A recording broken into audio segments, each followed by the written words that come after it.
Hello friend, তোমরা সবাই কেমন আছো? আশা করি ভালো আছো। তো আমি এখানে কেক বানাবো। রেড ভেলভেট কেক বানানোর জন্য এখানে আমি একটা পাত্রের মধ্যে ময়দা নিয়ে নিচ্ছি। দেখো, এখানে আমি বড় কাপের 2 কাপ ময়দা নিয়ে নিলাম। এর মধ্যে আমি চিনি গুঁড়ো করে রেখেছিলাম এই 1 কাপ মতন।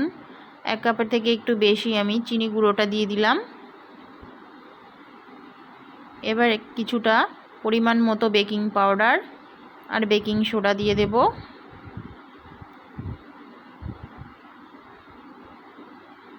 এখানে আমি 2টো ডিম ভেঙে দিয়ে দিচ্ছি।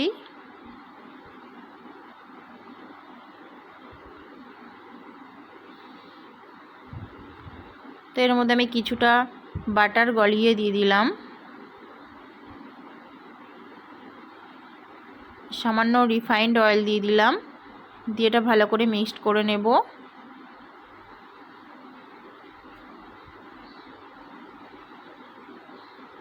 তো এবারে আমি কিছুটা পরিমাণ এখানে টক দই দিয়ে দিচ্ছি।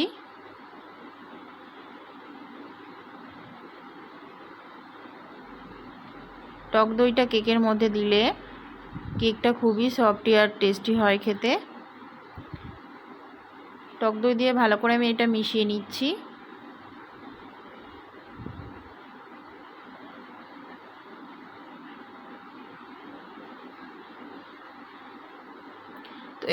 তো এবারে আমি এর মধ্যে একটু দুধ দিয়ে দিচ্ছি।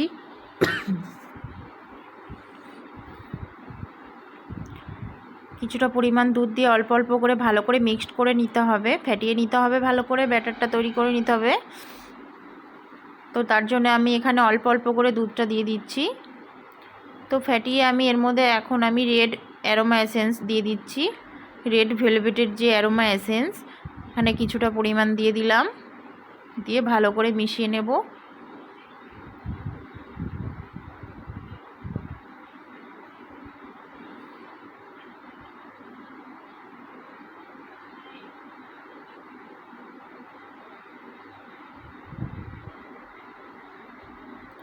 এখানে আমি কেক মাউল্ড নিয়ে নিয়েছি।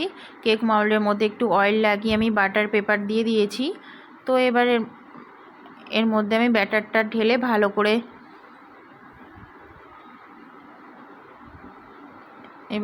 করে একটু পিটিয়ে নিতে হবে, কারণ যদি একটু ফুটো ফুটো থেকে যায় তাহলে কেকটা ফেটে যাবে। তো এবার আমি এদিকে কড়াইয়ের মধ্যে একদম ঘরোয়া পদ্ধতিতে বালি দিয়ে দিয়েছি। বালিটা গরম হয়ে গেছে, কেকটা বসিয়ে দিলাম। প্রায় আধা ঘন্টা 30-35 মিনিট মতন লেগে গেল কেকটা তৈরি হতে। তো হয়ে গেছে। এবার আমি কেকটা স্লাইস করে কেটে নেব। প্রথমে আমি 1 টুকরো স্লাইস কেকটা নিয়ে নিলাম, নিয়ে তারপর আমি ওপর থেকে একটু দুধ দিয়ে দিচ্ছি। দুধ দিলেও হয়, জুস বা অন্য কিছু জেলি কিছু দিয়ে দিলেও হয়। তো এবারে আমি এর উপর থেকে একটু ক্রিম দিয়ে দেব। 1 থাক ক্রিম দিয়ে দেব, তারপরে আরেক থাক স্লাইস কেকটা দিয়ে দেব, তারপর আরেক থাক ক্রিমটা দেব। দিয়ে এইভাবে কেকটাকে ডেকোরেশন করে নেব। তো আমি কেকটা ডেকোরেশন পুরোটা আমি দেখাতে পারলাম না, কারণ ভিডিওটা আমি পুরোটা ঠিকঠাকভাবে করতে পারিনি। তো আমি পরে আরেকটা কেক আমি বানিয়ে দেখিয়ে দেব। একইভাবে এইভাবে এরকম করে নিতে হবে। তো এবারে এরপর দিয়ে আমি একটা বাটার পেপার দিয়ে এক সাইড দিয়ে ডিজাইনটা করে নিচ্ছি। তারপরে এই সাইড দিয়ে আমি একটু ক্রিম দিয়ে একটু ডেকোরেশন করে দেব। আমি খুব ভালো ডিজাইন কিছু বানাতে পারি না, তো চেষ্টা করব।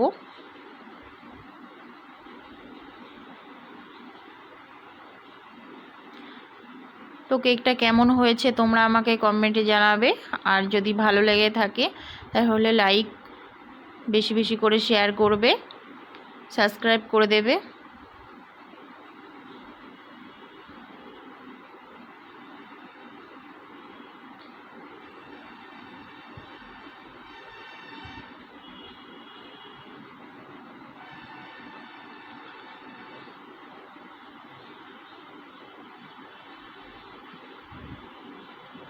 দেখো এবার এরপর থেকে আমি বাটার পেপারটা সরিয়ে নেব, তাহলে তোমরা বুঝতে পারবে।